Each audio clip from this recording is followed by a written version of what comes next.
the 31st of January. We're out here all weathers, no such thing as bad weather, we used to say, just bad clothing. So we're wrapped up very warm, and we're on the eve of St Bridget's Day, or Imbolc, which is one of the 4 Celtic fire festivals, and also considered to be tomorrow the first day of spring. However, as a gardener, and any meteorologist will say, winter really doesn't finish until the end of February, so we're at that kind of crossover point. It's also freezing. We had snow here this morning, but today I wanted to have a quick chat with you about hedgerows.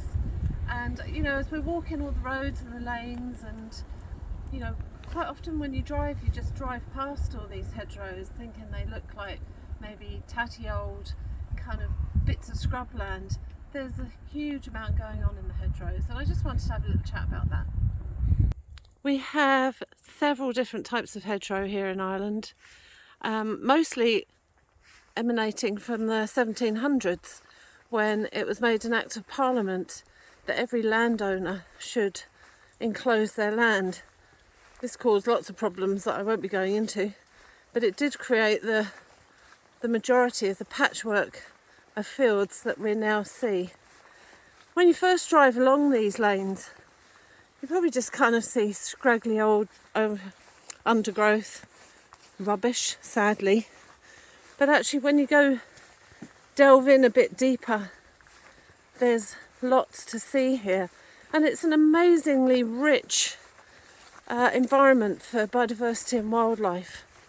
In just this small area of hedgerow alone, there's a multitude of plants. We have sycamore and ivy. There is elder just here. We've got ash, which is one I'll be mentioning in future weeks for you to keep an eye out. There are ferns and there's brambles, and all of this provides a habitat for many, many insects and mammals. It provides a corridor for animals to safely move around the countryside. We've seen badgers and foxes and red squirrels up here, as well as buzzards and bats, and they're places for nesting and feeding and safety. And that's one of the reasons it's so important to for farmers, I guess, to watch out for the times when it's safe and correct to trim hedges, because if they're trimmed out of season, kind of from March through to September, then it's interrupting the food sources and safe nesting places for animals. I adore this part of the hedge here. Well, I mean, there's no hedge, and in actual fact the hedgerows in Ireland are often damaged more from neglect than anything else. We tend to think of them all just being cut down and removed, but quite often it's just that they've reached their lifespan and they haven't been replanted.